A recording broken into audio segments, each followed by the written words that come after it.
Voy a hablar un poco brevemente de la sadhana, o que es la práctica de la meditación zen, que es el sasen, porque bueno, de esto se trata. Y también voy a referirme, espero que brevemente también, a la imagen cuarta, me parece que es la que os envié hoy de el cuento del buey y el pastor, que se nombra o se denomina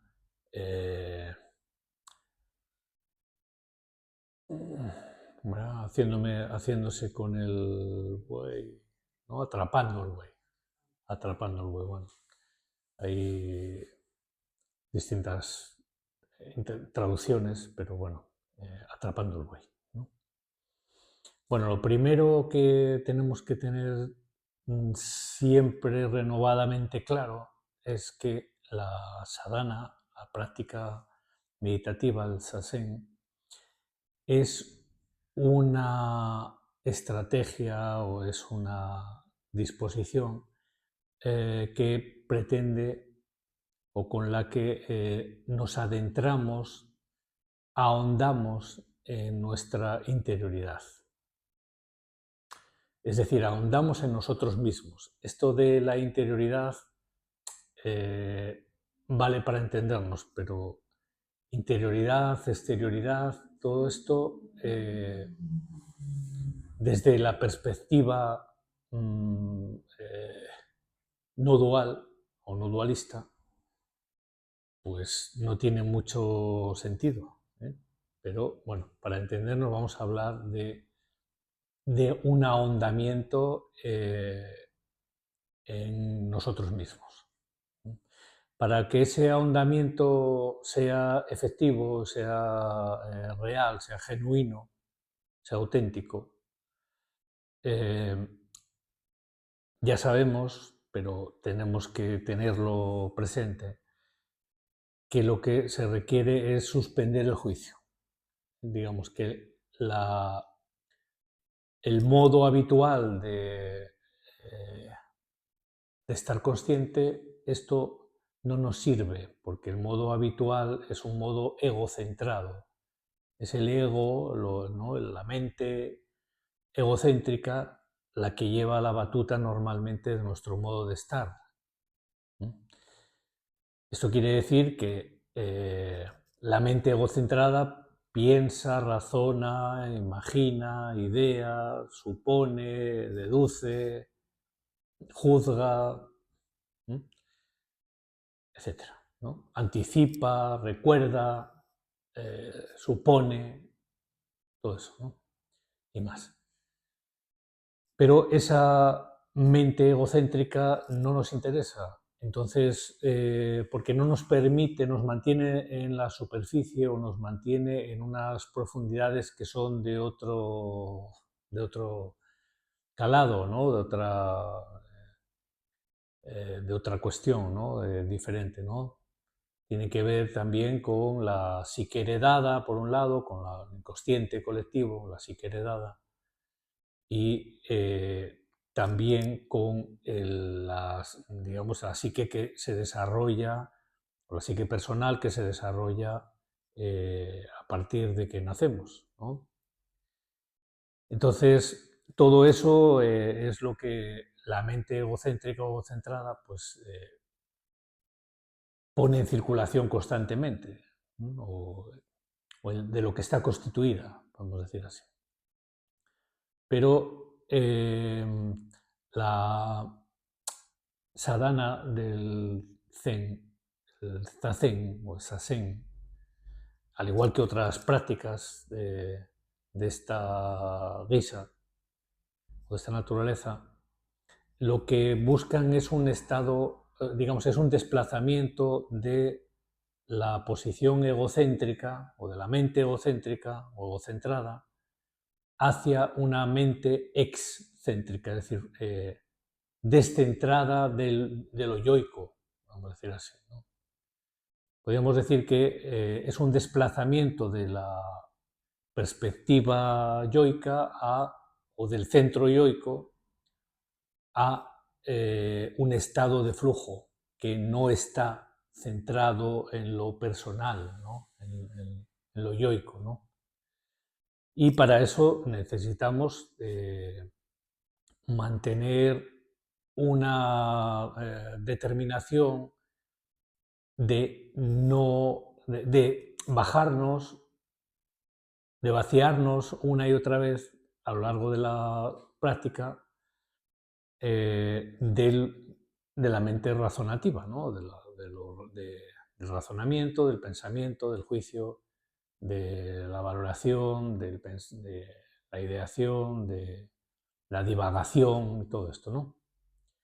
Entonces, esa es la práctica, ¿no? Ya lo hemos visto, lo hablamos muchas veces, pero hay que tenerlo en cuenta porque estamos frente a un poder que es el poder de lo mental, que es muy potente, ¿no? Muy difícil, ¿no? En este sentido, el cuento del boyero y el buey, en este sentido también se puede entender el buey como esta mente poderosa,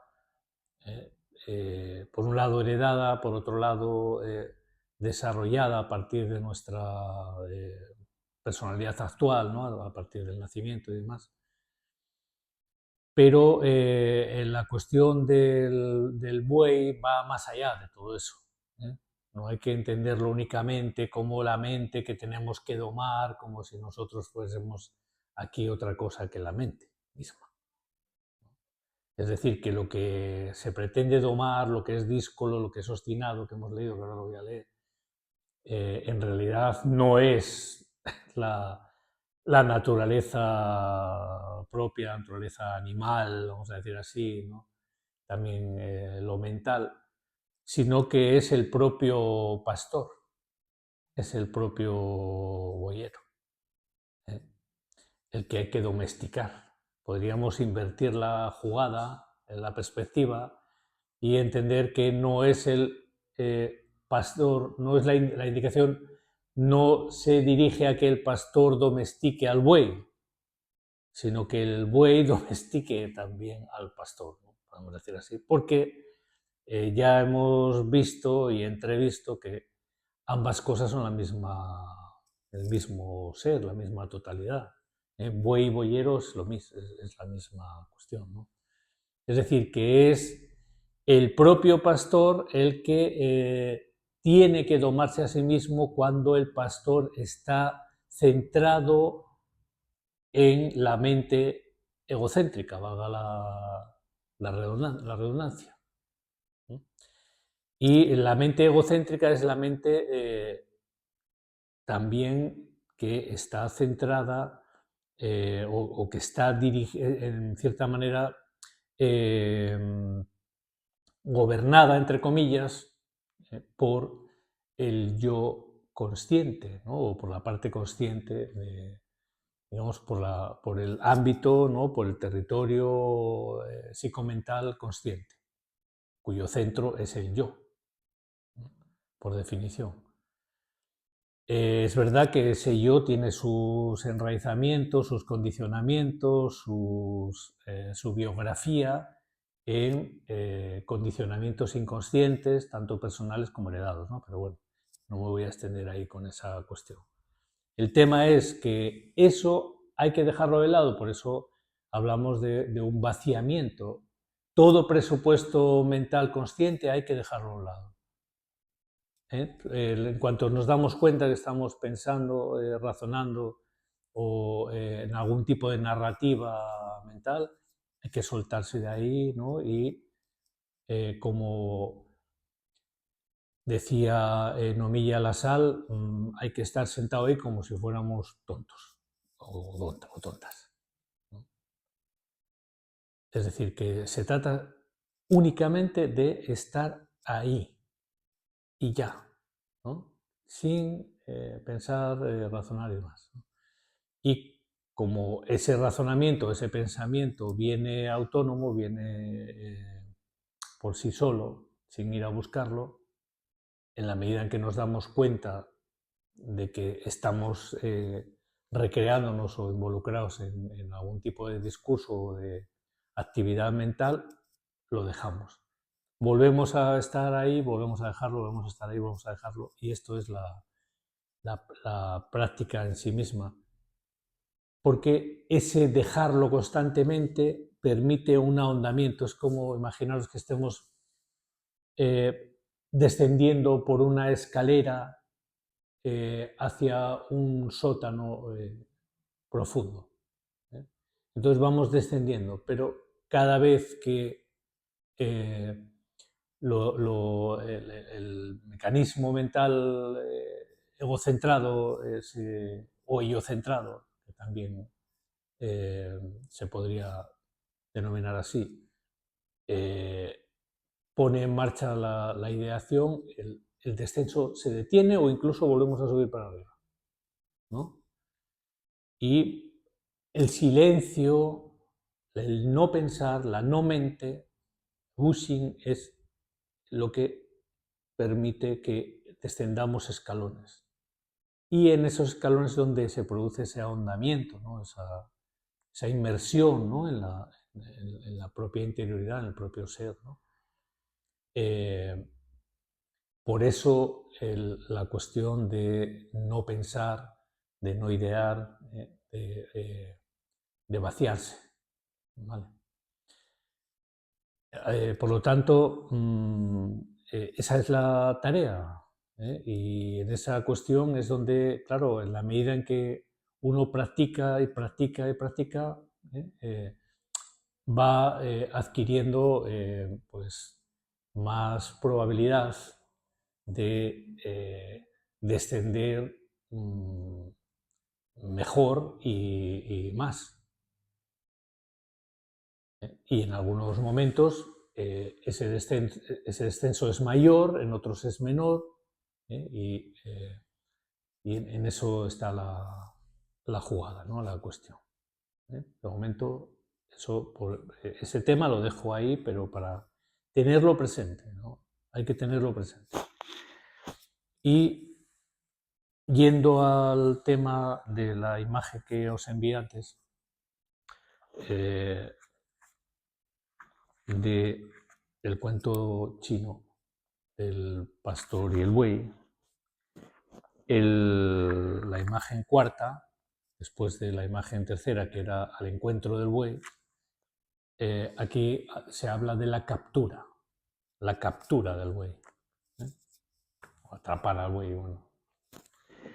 Entonces, aquí lo que vemos es al boyero, al pastor, ¿no? En la imagen, que está sujetando con una cuerda al buey. Pero que el buey no está ahí quieto y tranquilo, sino que está saltando. Bueno, entonces la parte de prosa del abad de ese monasterio zen japonés, ¿no? Al que se refieren estos textos, dice: hoy, por primera vez, el boyero ha encontrado al buey que durante tanto tiempo había permanecido oculto en el yermo. Hoy, por primera vez, el boyero ha encontrado al buey que durante tanto tiempo había permanecido oculto en el yermo. No obstante, el mundo agradable de este yermo al que el buey está acostumbrado todavía le atrae tan fuertemente que es difícil controlarlo. Aún no puede separarse del deseo de la fragante hierba. La voluntad obstinada sigue plenamente vigorosa en él y le domina la naturaleza salvaje. Si el boyero quiere amansar realmente al buey, debe domarlo con el látigo. Bueno, esa es la primera cuestión, ¿no? Esto de domarlo con el látigo es una expresión metafórica que también utiliza Nietzsche, entre otros, aunque de una manera que, bueno, no se puede expresar mucho hoy en día, ¿no? sin correr el riesgo de ser criticado, pero el látigo es una expresión alusiva a la voluntad, a la determinación, al coraje. Aquí lo que se está describiendo es que hay una experiencia, hay un acercamiento, hay un encuentro con la totalidad. El encuentro con el buey es un encuentro con la totalidad.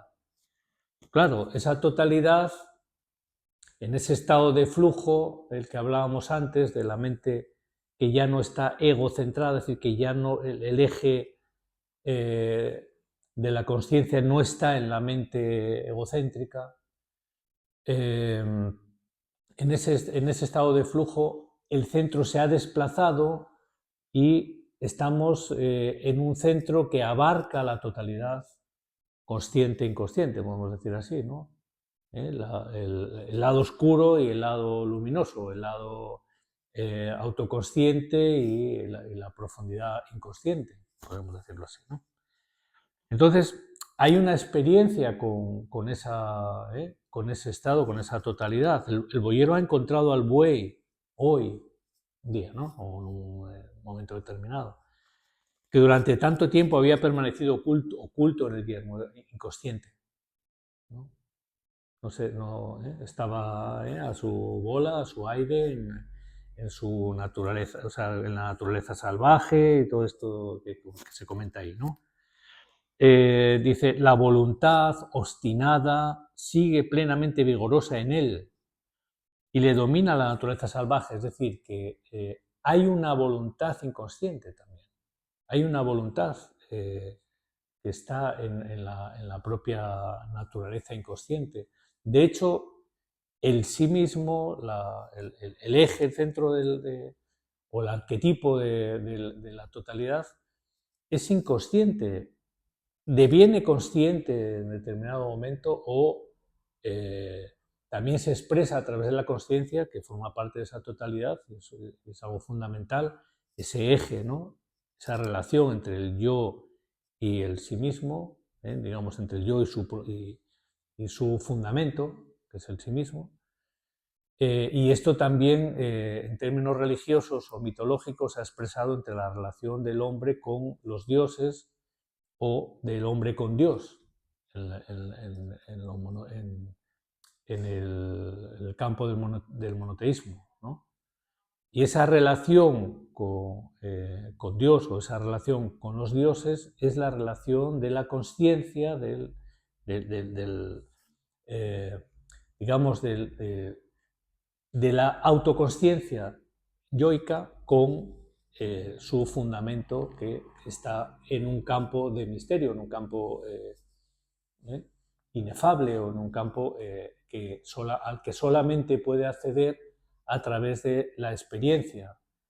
Por eso también se entiende que, y así lo entiende Jung, que tanto la religión como la meditación, como los rituales, como los encantamientos, como etcétera, son estrategias o son disposiciones que buscan una preparación con un encuentro con lo luminoso.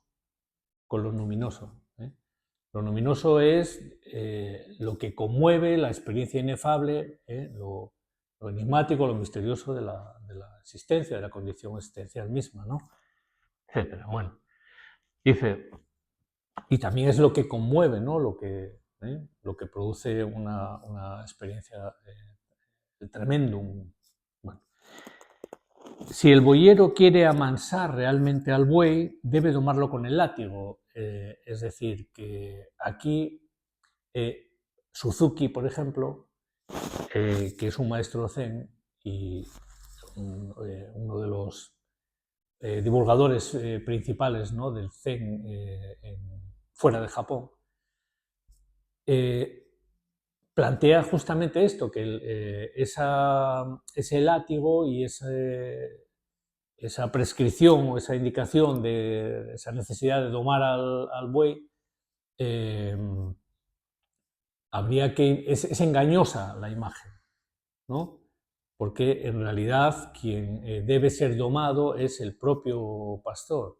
Porque aquí caemos en el riesgo de entender todo esto como una lucha, en el sentido voluntarista, en el sentido de pelear, que es un poco la idea que tenemos nosotros de lucha. Y no se trata de esto, se trata de algo más sutil, de algo más pacífico, vamos a decir así, pero algo más sutil, de una conciencia, de un percatarse, de un darse cuenta, de un ahondamiento, de un silencio. Esa es la manera de domar, ¿no? De que la naturaleza, la totalidad, es decir, buey y pastor, eh, se unifiquen, se reúnan, se reconozcan como una unidad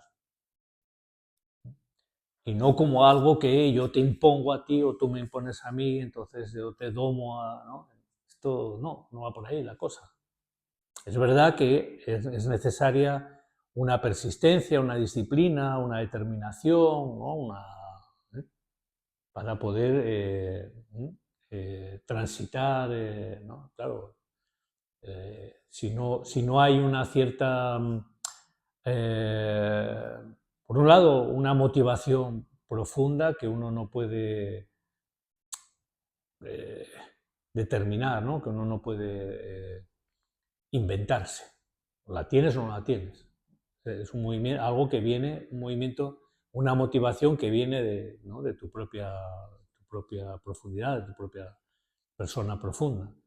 Pero aparte de esa motivación, luego hace falta también articularla a través de una constancia y demás. Ahí sí, pero no en el sentido de imponer, de hacer un control mental. No se trata de controlar la mente.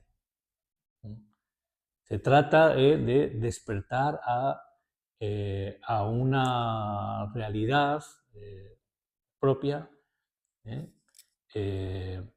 que va a generar un desplazamiento del centro de gravedad psíquico, por así decir, de lo egocentrado, de lo estrecho, de lo mezquino, de lo personalista y demás, hacia hacia un lugar más profundo desde donde el yo o digamos, la propia persona profunda, ¿no? El Purusha o el Atman